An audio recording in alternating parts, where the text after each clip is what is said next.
إن الحمد لله نحمده ونستعينه ونستغفره ونستهديه ونعوذ بالله من شرور أنفسنا وسيئات أعمالنا من يهده الله فلا مضل له ومن يضلله فلا هادي له وأشهد أن لا إله إلا الله وحده لا شريك له وأشهد أن محمدا عبده ورسوله وخليله وصفيه من خلقه صلى الله وسلم وبارك عليه وعلى آله وصحبه أجمعين أما بعد يا أيها الذين آمنوا اتقوا الله وقولوا قولا سديدا يصلح لكم أعمالكم ويغفر لكم ذنوبكم ومن يطع الله ورسوله فقد فاز فوزا عظيما ثم أما بعد vetëm Allahun adhurojmë, vetëm atë falenderojmë dhe vetëm prej tij ndihmë dhe falje kërkojmë.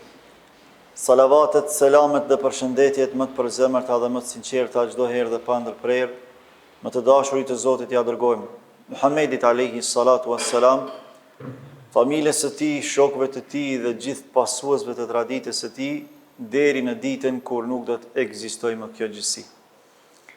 Zoti i Madhërisëm në Kur'anin famadh urdhron e thot: o ju besimtar, tregoni dhe dëshmoni frikë respekt meritor ndaj Zotit tuaj, dhe mos flisni vetëm se atë e cila është e drejtë, e qelluar dhe e vërtetë, nëse ju e bëni një gjë të tillë, Allahu do ta përmirësoj juve veprat tuaja, do ta fal juve mëkatet tuaja. Kush e pason Allahun dhe të dërguarin e tij, do të përfundojë si triumfues madhështor. Besimtarë të nderuar, ne të gjithë jemi dëshmitar të këtij realitetit të hidhur, të plagave të shumta, që të gjakderdhjes së madhe të muslimanëve, të kësaj fatkeqësie të madhe që e ka kapluar umetin në tërësi, e vëllezërit dhe motrat tona në Palestinë në veçanti. Dhe gjithë kjo padyshim se tregon dhe dëshmon për një fakt, se umeti është i përqarë, se uniteti nuk është duke u ruajtur nga nivelet më të larta e deri tek nivelet më të ulta që bartin përgjegjësi e këtij umeti dhe të muslimanëve në tërësi. Andaj konsideroj se të flasësh për unitetin dhe për rrezikun e përçarjes është nevojë imediate. Duke qenë se umeti është duke lënguar, e fajtorët kryesor jemi ne, nga se të tjerat do të kenë sundim ndaj nesh atëherë kur ne jemi të përqarë.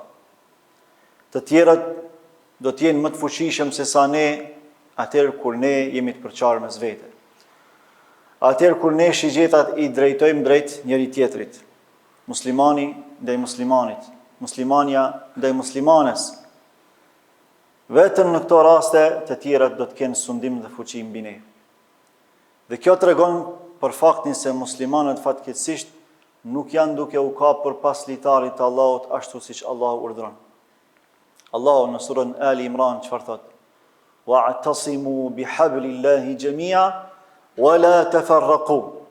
Kapuni të gjithë për litarin e Allahut dhe mos u përçani. Allahu po na thret, po na urdhron, pra është imperativ kuranor që besimtarët e tij të mos përçahen, të bashkohen, të lidhen fuqishëm për litarin e Allahut që është Kur'ani dhe feja e tij. Nuk ka asnjë arsye të vetme që muslimanat jenë përçarë. Pa marrë parasysh se çfarë dallime mund të kenë. Asnjë dallim nuk e arsyeton përçarjen ndër ne. Për arsye se ne kemi bazën e fuqishme. E kemi librin e Allahut dhe kemi traditën e Resulullahut sallallahu alaihi wasallam. E kush përçahet do të pësoj dënim të dhëmshëm.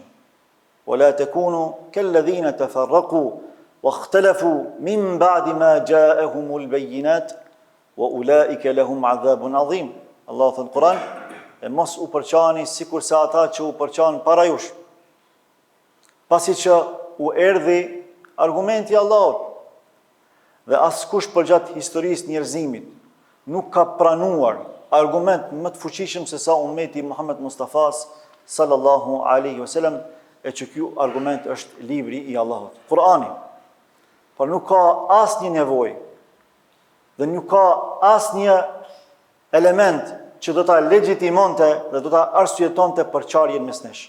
Për arsye se ne jemi besimtarë të Allahut dhe jemi pasues të librit të Allahut. Ajo që i unifikon besimtarët të Allahut është bazë e fuqishme që i kalon dimensionet e jetës kësaj bote. Libri i Zotit subhanahu wa ta'ala.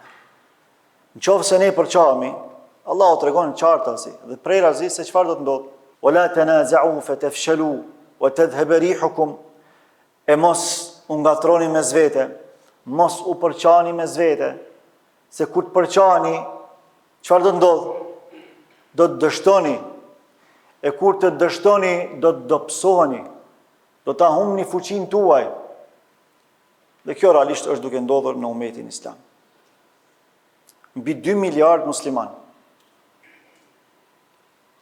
Me kaq shumë dietar, me kaq shumë institucione, me kaq shumë fuqi politike, ekonomike,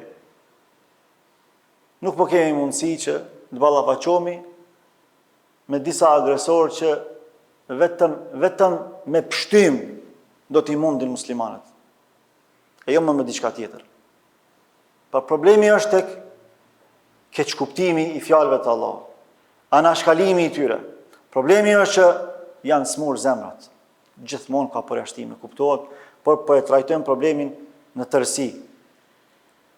Problemi është që ne akoma nuk kemi të vetëdijshëm se sa e rëndësishme është që ta praktikojmë dhe aplikojmë urdhrin e Allahut për qenë të bashkuar. Ne jemi umet që e bartim mesazhin më të rëndësishëm, që se kanë pranuar as kodrat, as qielli. E ka pranuar insani, e ka pranuar besimtari. Këtë emanet do të me e bartë me përgjegjësi të lartë. Këtë emanet do të me e çunë në vend, sepse për këtë emanet ka me na pyet Allahu subhanahu wa ta'ala. Çka do të me bëjë ummeti në këtë rast? Në këtë gjendje që jemi. Unë e kam thënë sa herë. Me 2 gjana bashkohet ummeti. Ose me dituri, ose me fatkeqësi. Nëse nuk e bashkon dituria, duhet ta bashkoj fatkeqësia. Ne fatkeqësisht nuk po bashkohemi me dituri. Ndonë se gjitha po i dim. Kur nuk ka pas dituri, ma të përhapën se sa sot. Ju e dini mirë, pejgamberi Allahut me 2-3 fjali ka thonë gjitha. Edhe sahabët e Rasulullahut me ato 2-3 fjali kanë kuptu këtë fen. Nuk ka pas nevojë me filozofu. Ka pas bindje. Ka pas itat. E në kohën tonë pse janë shtu gjitha këto elaborime, trajtime, mahnitse, pse janë shtu? Për shkak të nevojës për me sqaru ma tepër që me i bin njerëzit. Tash para mendoje, ka musliman që dyshon ringjallje. E tash ti duhet me bind ato, me i përmend argumente kuranore, pejgamberike, nuk bindet, thot me jep argumente shkencore. Domethënë e paraprin interpretimin njerëzor para argumentit hynor. E tash na do të më mundu edhe me argumente logjike, shkencore, mjekësore, që me bind një musliman që ka me dalë para madhërisë Zotit në llogari. Ka xhenet, ka xhenem, që s'ka sens mos me pas. Ekzistenca jonë në jetën e kësaj bote tregon se duhet të ketë një jetë për teme. Ajo çfarë ndodh, pabarazia në jetën e kësaj bote, padrejtësitë që ndodhin, na çojnë në përfundimin që duhet të ketë një gjykatë supreme ku ka me marr hak për viktimat, e ka me ndëshku mizorët, tiranët, zullumçarët. Pse ndodhin këto probleme? Për shkak se muslimanat ende nuk e kanë bindje të fuqishme se libri i Allahut është libër hynor. Se duhet me praktiku çdo gjë që thot Allahu xhelle xhelalu. Se duhet me trasu sunetin e Rasullahut në çdo gjë, në fjalët e tij, në veprat e tij, madje edhe në heshtjet e tij, sepse kjo përbën fe. Çka do të më bëjë ummeti? Duhet me u kthy Kur'anit dhe Sunetit. Ashtu siç kanë qenë sahabët e nderuar. Pse sahabët e nderuar arritën jo vetëm me e gjallëru e me e lulzu shkretëtirën e Mekës dhe përreth saj, por gjithë botën me sinqeritet, me bindje të thellë. Se ajo çfarë thot Allahu dhe ajo çfarë thot Rasulullahu sallallahu alaihi wasallam është wahi, është shpallje e Zotit, është dritë, është udhëzim, është ngritje, është përndritje, është sukses, është zhvillim, është fitore. Edhe kanë arritë praktikisht. Sot bota mahnitet me sukseset e Muhamedit sallallahu alaihi wasallam dhe të sahabëve të tij. Një grush njerëzish. Ndërka që sot jemi ummeti më i fuqishëm në numër, më i madh në numër, por më të dobët në përbërje, në cilësi. Dhe për këtë ka treguar pejgamberi Allahut sallallahu alaihi wasallam.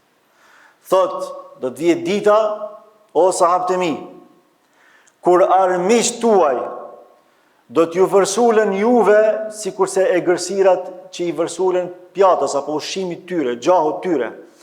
Edhe gjithë ne e dim se si i vërsulen e gërsirat gjahut tyre, se si e kafshojnë, se si e coptojnë, se cili më shumë se sa tjetri. Dikush prej sahabëve pyet, "Eva min qillatina ya Rasulullah, a do të jemi shumë të pak numër, pra do të jemi të pafuqishëm numerikisht, sepse sahabët s'kan mujt me paramendu që musliman kanë me qenë dob në shpirt. S'kan mujt me paramendu. Prandaj pyetja e tyre ka qenë shumë e thjeshtë, shumë e logjikshme, shumë e sinqertë, e lirë. Ja Rasulullah, a do të ndodh kjo për shkak se do të jemi shumë të pak numër? Jo. Bel antum kathir, do të jeni shumë në numër. Walakin ghutha'un ka ghutha'i sayl. Por do të jeni sikur se llumi i detit, që nuk përbën kur fare cilësie, që s'ka kur fare efekti.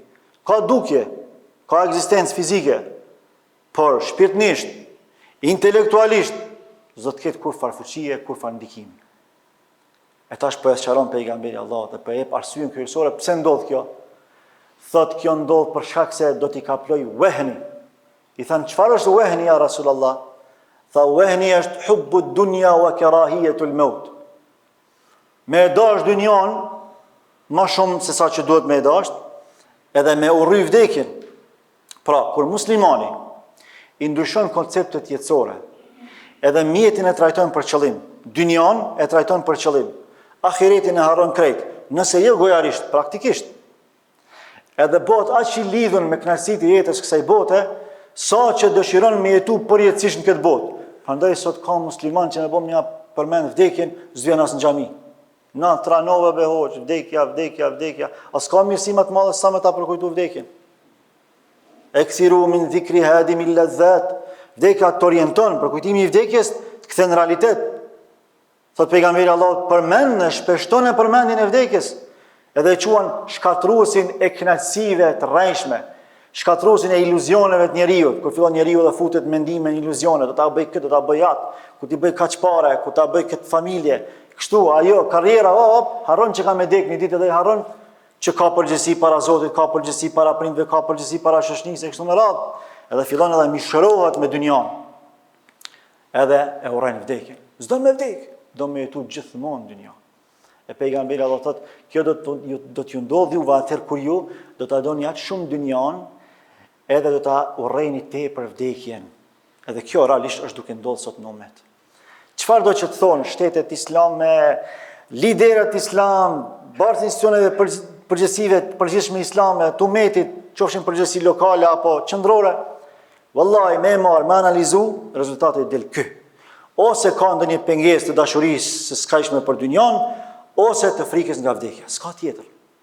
Se me ndodh gjithë kjo fatkeqësi në ummet, edhe me hesht një këmbë kaq i madh, edhe me hesht barcit e përgjithësive të mëdha, qofshin lokale apo qendrore të islamit, vallahi nuk ka tjetër koment. Nuk ka tjetër koment. Për mendimin tim. Ai që të sulmon në kojshi, se të sulmon edhe ty. Unë nuk e di më çka presin, me theks të veçantë shtetet arabe. Nuk e di çka presin më kur tradhtit ndaj tyre edhe politike duke ndodhur njëra pas tjetrës. Pra, jo që dituria s'po i bashkon musliman, por as fatkeqësia që çështja e Palestinës, mos harroni, Palestina është diga e ummetit. Domethënë, është duke e mbrojt fundosjen e ummetit, konkretisht Mekës dhe Medinës, Palestina. Momentin që rrezohet Palestina, priteni, Mekën, Medinën e keni të rrezuar. Por është digë mbrojtëse. Edhe hala disa përgjegjës politik të vendeve islame nuk janë gjendje me e kuptu këto. Para disa dite, ata që pritnin mbrojtje prej fuqive botnore, u tradhtun nga fuqitë botnore. Për interesat tyne. Pse? Çfarë do miqësie që të bëjmë na me jo musliman? Mos harroni bra, ata na urrejnë, nuk na dojnë. Ata na shfrytëzojnë sa kanë mundësi.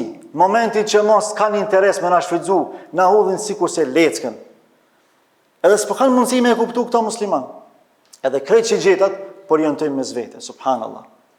Çdo ditë për do tema të caktuara fetare që fundi janë tema që nuk kanë argumente të drejtë për drejtë as nga Kurani as nga Suneti, janë interpretime, janë zellshmëri hoxhallarësh, dietarësh, edhe këto bëhen mes vete.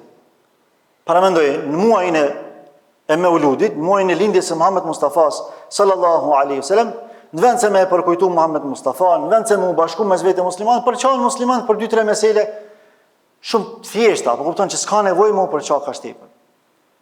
E zgjidhja është fa in tanaza'tum fi shay'in farudduhu ila Allahi wa Rasul. Nëse keni mos marrëveshje mes vete që është krejtësisht normale, se jemi të ndryshëm, jemi ndryshëm edhe në koncepte edhe në mendime, kthehuni tek Allahu dhe tek Resulullah. Ktu është zgjidhja. E jo morëm nisu mes vete. Pastaj me ndërprej me njëherë çdo lloj fanatizmi. Edhe fanatizëm fetar po tjetë edhe kombëtar. Fanatizëm fetar nënkuptoj me fanatizmin e madh në medhhebe të caktuara. Jo medhhebizëm nuk duhet të ketë. Unë jam luftues i rrept jo medhhebizmit. Ai që thret jo medhhebizëm, ai duhet me u ndërprej, duhet me u ndalu me fol. Ai s'merr vesh nga feja, edhe ky njeri është shkatruesi i shoqënisë. Por në anën tjetër nuk duhet të ketë edhe fanatizëm të skajshëm medhhebor. Se medhhebi është shkollë shumë e rëndësishme që neve na mëson fetë, edhe secili musliman duhet me pasu një medhheb. Se ndryshe s'ka mundësi me e kuptu fetë. Por nuk duhet me shejtëru medhhebin. Nuk shejtërohet interpretimi i njeriut, shejtërohet fjala e Allahut dhe fjala e Resulullahut sallallahu alaihi wasallam. Në qoftë se ne kemi fanatizma të natyrës fetare apo kombëtare, sikur është nacionalizmi i teprum, kur dikush, a keni pa, një dy s'ka, me shqiptarizëm na përparojmë me shqiptarizëm na hym xhenet. Jo bre, na para Allahut duhet me qenë krenar me veprat tona, jo me veprat e Zotit. Shqiptarizmi na gazjet Zoti, turqizmi ndikuj, bosnjakizmi ndikuj, apo kuptoni? Kjo është vlerë që Zoti e ka dhënë. Edhe llojshmëria, diversiteti etnik nuk është bë për me luftu një tjetrin për me njoftë një tjetrin. Inna khalaqnakum min dhakarin wa untha. Ne ju kemi krijuar nga një mashkull nga një femër. Wa ja'alnakum shu'uban wa qaba'ila li ta'arafu la li taharabu. Dhe ju kemi bërë juve në popullin fise për të njohur mes vete. Kjo njohja nuk kupton lidhjen mes vete. Diversiteti e stimulon njeriu me xhurmu, me hulumtu, me njoft diçka të re, sepse po të ishim gjithë njëjtë, nuk do të kishim as kërshërinë minimale për me njoft diçka të re. Nuk stimulon asgjë. Prandaj, rrëllëshmëria e etnive, e racave, e kulturave, edhe e mendimeve bën që njeriu me pas kërshëri, qoftë edhe minimale, që me ul, me njoft një kulturë të re, me mësu një gjuhë të re, me u taku me një kom të ri e kështu me radhë. Por jo me u përla, jo me u luftu, jo me thirr në superioritet etnik. E me i kalu gjitha kufijtë e Zotit. E me na thonë neve pse po i përcjellni xhenazet me flamurin la ilaha illallah, pse po i përcjellni me flamurin kombëtar. Po pse për Bruksel po i nisim në ata? Po na për tek Allahu po i nisim. S'po i nisim për tek organizatat ndërkombëtare, por tek Allahu subhanahu wa taala. E tek Allahu viza që na bën me hyrë në xhenet është fjala la ilaha illallah. Nesër kur dalim para madhërisë Zotit, Zoti s'ka më na pyet, a ke qenë ti ma shqiptari, e ti ma anglezi, ti ma arabi? Po ka me të pyet, sa ke qenë i devotshëm, çfarë besimtari ke qenë? Pra ka me na pyet për veprat tona, jo për veprat e Zotit. Të jesh shqiptar është vepër e Zotit. Të jesh i devotshëm si shqiptar është vepër e jotja. Dhe Allahu ka me na pyet për veprat tona. Lutim Allahun e madhërisëm që me i bashku musliman, me i pajtu mes vete. Wallahi nuk kemi kohë më. Është thirrja e fundit për me zënë fluturimin e shpëtimit, si ummet. Është thirrja e fundit. Çdo kush, çdo dietar, çdo hoxh, çdo xhamatli e ka për detyrë me kontribu në bashkimin e radhave tona, të safave tona. Në të kundërtën do të shuhemi, do të shkatërrohemi përgjithsisht jo, sepse Allah e ruan ummetin, por një pjesë e konsiderueshme e ummetit do të përjetojë dhimbje dhe shkatërim të madh. Ruana Zot për një ndodhje të tillë. Alhamdulillahi rabbil alamin. أقول قولي هذا وأستغفر الله لي ولكم ولسائر المسلمين من كل ذنب فاستغفروه إنه هو الغفور الرحيم والحمد لله رب العالمين.